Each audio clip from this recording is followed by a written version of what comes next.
கோவில்ல தீபத்தூண் ஏன் கட்டி வைக்கணுங்கண்ணா? ஒரு கோவில் 1200 ஆண்டுகளுக்கு பழமையான ஒரு கோவில், அந்த கோவில்ல தீபத்தூண் எது கட்டி வைக்கணும்? தீபம் ஏத்துறதுக்கு. 100 ஆண்டுகளுக்கு முன்பு தீபம் ஏத்தி இருக்கிறாங்க, 100 ஆண்டுகளாக ஏற்றப்படவில்லை.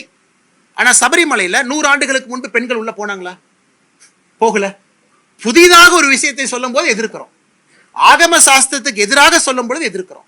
100 ஆண்டுகளுக்கு முன்பு தீபத்தூண் இருந்துச்சு, ஆனா 100 ஆண்டுகளுக்கு முன்பு சபரிமலையில பெண்கள் உள்ள போனாங்களா? இல்லை. சபரிமலையில ஆண்டாண்டு காலமாக இருக்கக்கூடிய வழக்கத்தை மாற்றி புதுசா ஒரு பொய்யை சொல்லும் போது நாங்க எதிர்க்கிறோம். அதே மாதிரி திருப்பரங்குன்றத்துல ஆண்டாண்டு காலமாக இருந்த வழக்கத்தை 100 ஆண்டுகளா செயல்படுத்தல, இன்னைக்கு செயல்படுத்த வேண்டும் என்று நீதிமன்றம் தீர்ப்பு கொடுக்கும் பொழுது அதற்கு அரணாக நாங்கள் நிற்கின்றோம். ஆனால் எங்கள் நிலைப்பாட்டுல சபரிமலையாக இருந்தாலும் திருப்பரங்குன்றம் இருந்தாலும் இந்து மக்களுடைய உணர்வு, அவங்க என்ன நினைக்கிறாங்க, எது நியாயமோ, கோர்ட் என்ன சொல்லியிருக்கோ அதுலயும் பாத்தீங்கன்னா சரி. சபரிமலை எதற்காக கோர்ட் அப்பீல் நிறுத்தி வச்சாங்க? இந்த போராட்டத்தை பார்த்தாங்க, தவறுன்னு புரிஞ்சுக்கிட்டாங்க, அப்பீல் வந்து போச்சு, கேரள அரசே தன் ஸ்டாண்டை மாத்துச்சு.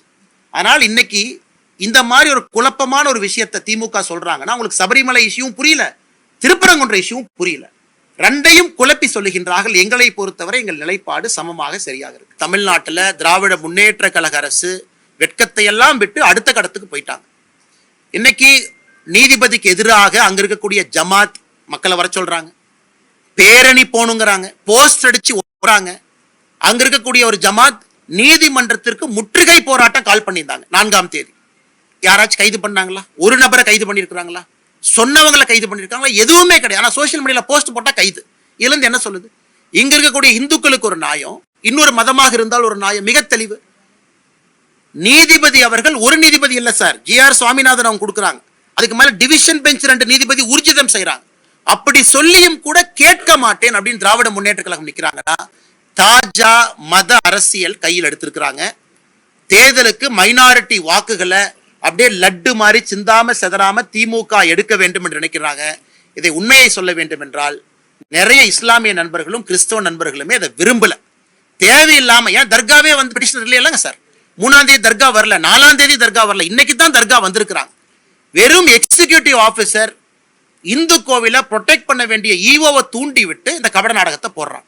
அதனால் மைனாரிட்டியும் இதை ரசிக்கல, மெஜாரிட்டியும் ரசிக்கல. கடைசியில் அப்பம் தின்ன குரங்கு 2 அப்பத்தை தின்ன மாதிரி எந்த ஓட்டும் வரப்போறது இல்லை. நடுத்தெருவில் தான் திராவிட முன்னேற்ற கழகம் இருக்க போறாங்க. 2026 தேர்தல் ஊர்ஜிதம் செய்யும் தேசிய ஜனநாயக கூட்டணி அமித்ஷாஜி அவர்கள் சொன்னது போல 3ல் 2 பங்கு மெஜாரிட்டியோடு வெற்றி பெறும். 1920 தீபத்தூண் இருந்துச்சு.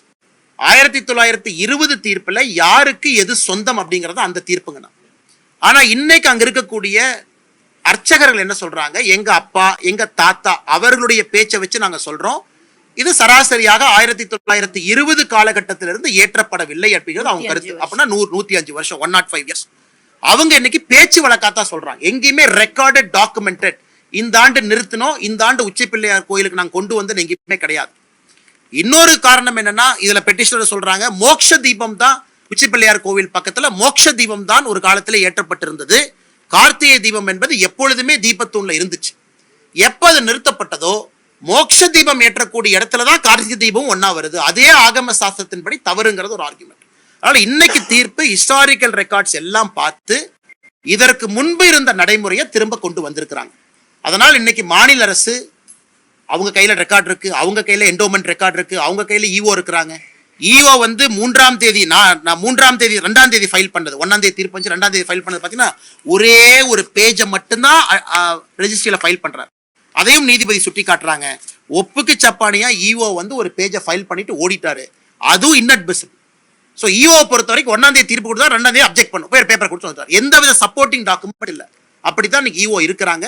அதனால் திரும்பவும் நாங்க பத்திரிகை நண்பர்களுக்கு வலியுறுத்துகின்றோம், நீங்க பாக்குறீங்க, நீங்க கிரவுண்ட்ல இருக்கிறீங்க, நீங்க கிரவுண்ட்ல போய் பாப்பீங்க, இது மத கலவரத்தை ஏற்படுத்துவதற்கான முயற்சி இல்லை.